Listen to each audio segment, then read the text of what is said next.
Hi hello எல்லோரும் எப்படி இருக்கீங்க? எங்களுக்கு ஈவினிங் டைம் தான் இது. என் ஹஸ்பண்ட் ஒரு ஃப்ரெண்டுக்கு வந்துட்டு இன்றைக்கி விருந்து கொடுக்குறாங்க. அதுக்காக தான் சிக்கன் கிரேவி சிக்கன் எல்லாம் ரெடி பண்ணிகிட்டு இருக்காங்க. ஏதோ தொக்கு பண்ணணும், ட்ரையாக பண்ணணும்னு சொல்லிட்டு இஞ்சி பூண்டு பேஸ்ட்டெல்லாம் அரைச்சி வச்சுட்டேன். இன்றைக்கி கிச்சன் எங்களோடது. மாமியார் வரல, நான்வெஜ் இல்லையா, அதனால் அவங்க எட்டி கூட பார்க்குறேன். இந்த பக்கம் ஸ்பெஷல் இது கடலை எண்ணெயை ஊற்றி வச்சது. மசாலா ஐட்டம்ஸ்லாம் ஆட் பண்ணிட்டாங்க. இந்த பட்டை, கிராம்பு, சோம்பு அது எல்லாமே போட்டாச்சு. அப்புறம் வெங்காயம் போட்டுட்டு இருக்காங்க ஹஸ்பண்ட். ஆக்சுவலி ஹஸ்பண்ட் தான் சமைக்கிறாங்க, நான் ஜஸ்ட் ஹெல்ப் தான் பண்ணிகிட்டு இருக்கேன். நான் தான் சமைக்கிறேன்னு சொன்னேன். ஆனால் ஹஸ்பண்ட் சொன்னாங்க, நீ கிட்ஸ் வச்சுருக்க, பையன் அழுதாலும் இல்லை பாப்பா அழுதாலும் நீ போக வேண்டியது வரும், நானே பார்த்துக்கிறேம்மா அப்படின்னு சொல்லிட்டாங்க. நீ மட்டும் ஹெல்ப் பண்ணால் போதுன்ட்டாங்க. என்னோடய ஹஸ்பண்ட் தான் இன்றைக்கி சமையலெல்லாம் ஒன்றும் இல்லை, சிக்கன் மட்டும்தான். சிக்கன் கிரேவியாக பண்ணுறீங்களா இல்லை எப்படி பண்ணுறீங்க? சிக்கன் நல்லா கழுகிட்டு அதில் வந்துட்டு மசாலா ஐட்டம்ஸ்லாம் எல்லாமே இந்த கரம் மசாலா எல்லாமே ஆட் பண்ணி வச்சுருக்காங்க, மிக்ஸ் பண்ணி வச்சுருக்காங்க. இது நேற்று நாங்கள் போய் வாங்கிட்டு வந்த தக்காளி இதான் 1.5 கிலோ 100 ரூபான்னு சொன்னாங்க. ஆனால் எங்களுக்கு திருப்தியே கிடையாது, கொஞ்சமாக இருக்கிற மாதிரி ஒரு ஃபீல். நேற்றைய வீடியோவில் பார்த்துருப்பீங்க.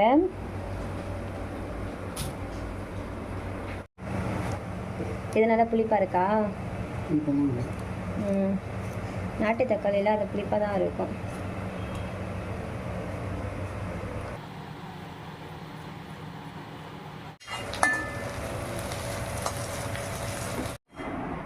மணி 6 ஆகுது. இங்கே விளக்கேற்றியாச்சு.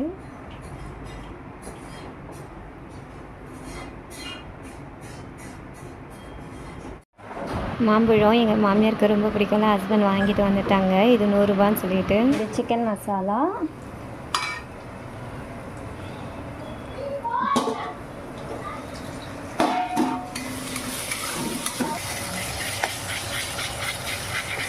தக்காளி போட்டு நல்லா வதக்கிட்டு இருக்காங்க. அது நல்லா வதங்குறதும் சிக்கன் ஆட் பண்ணிடுவாங்க.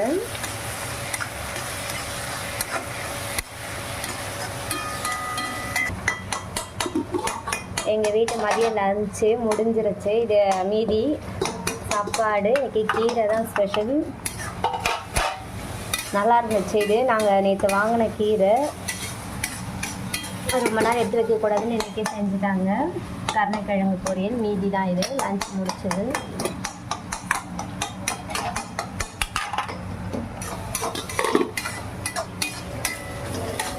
இப்போ நைட்டுக்கு சிக்கன்.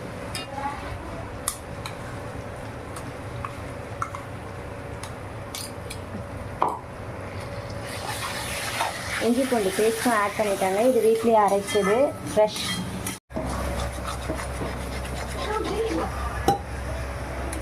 லைட்டாக தண்ணி ஊற்றி நல்லா கலக்கிறாங்க.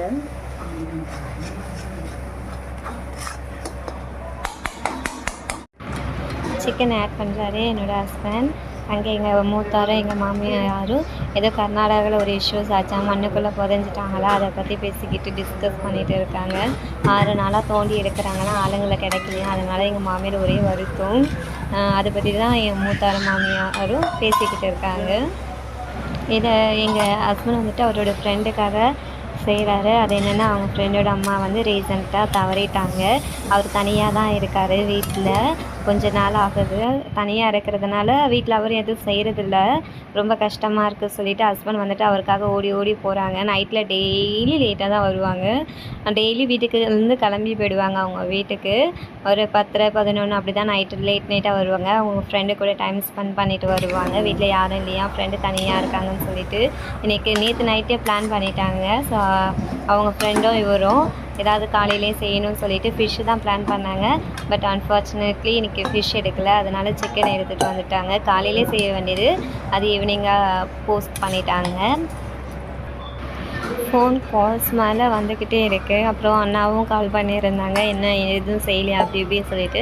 ஸோ ஈவினிங்காக பையனை கூட்டிகிட்டு போயிட்டு சிக்கனெல்லாம் வாங்கிட்டு வந்து பார்த்து செய்கிறாங்க. இப்போ செஞ்சுட்டு எடுத்துகிட்டு போயிடுவாங்க ஹஸ்பண்ட் ஃப்ரெண்டோட வீட்டுக்கு. ஏன்னா அவங்க வீட்டில் தான் யாருமே இல்லைல்ல. அவரை நம்ம வீட்டுக்கு இன்வைட் பண்ணால் இல்லை நான் வரலை அப்படின்னு சொல்லிட்டாரு. சரி கொஞ்ச நாளைக்கு நம்ம எதுவும் அவர் தொந்தரவு பண்ண வேண்டாம் சொல்லிட்டு என் ஹஸ்பண்டே அவர் வீட்டுக்கு போயிட்டு இருக்காங்க.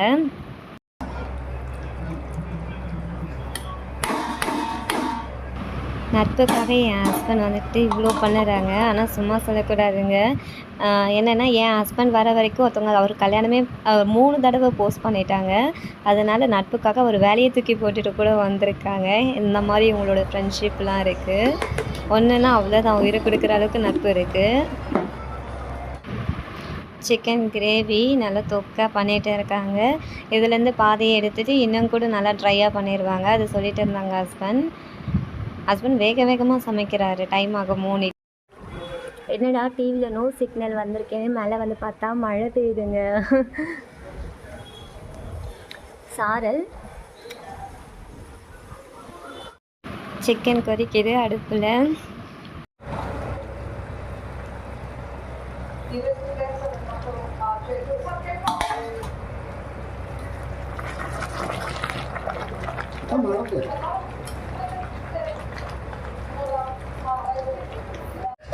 உப்பு காரம் எல்லாம் கரெக்டாக இருக்கான்னு சொல்லிட்டு பார்த்தோம். நாங்கள் எல்லாம் ஓகே தான்.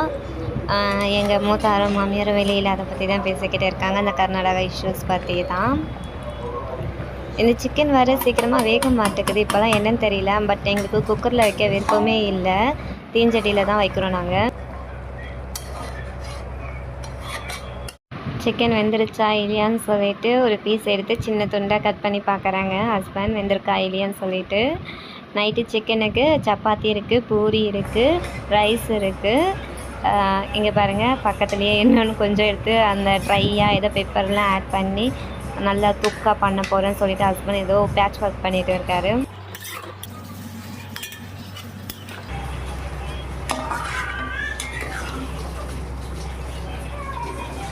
இது கிரேவி பண்ணியிருக்காங்க, அதுலேருந்து கொஞ்சமாக எடுத்து போட்டுட்டு இதை இன்னும் நல்லா ட்ரை ஆக்கிட்டு நல்லா பெப்பர்லாம் போட்டுட்டு கொஞ்சம் ஏதோ ஆல்ட்ரு எல்லாம் பண்ணிகிட்டு இருக்காங்க. இந்த பேட்சப் ஒர்க்கெல்லாம் கொஞ்சம் நிறையா பண்ணுறாங்க. இது கொஞ்சம் ஃப்ரெண்டுக்கு வந்து கொடுக்கறதுக்கு.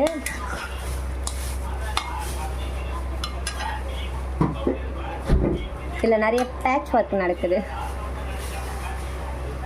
எங்கே நம்ம வீட்டுக்கு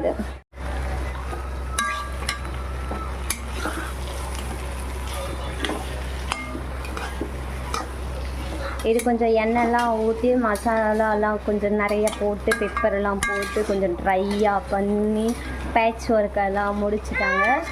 இது பார்சலுக்கு ரெடி ஆகுது. இனி பேக்கிங் வேலை தான் நடக்கும். நல்லா சூடாக இருக்குது தண்ணி. இப்போ தான் நான் ஆஃப் பண்ணேன், வந்து பார்த்தா நல்லா கொதிச்சு இருந்ததா, சரி சொல்லிட்டு நான் ஆஃப் பண்ணிட்டேன்.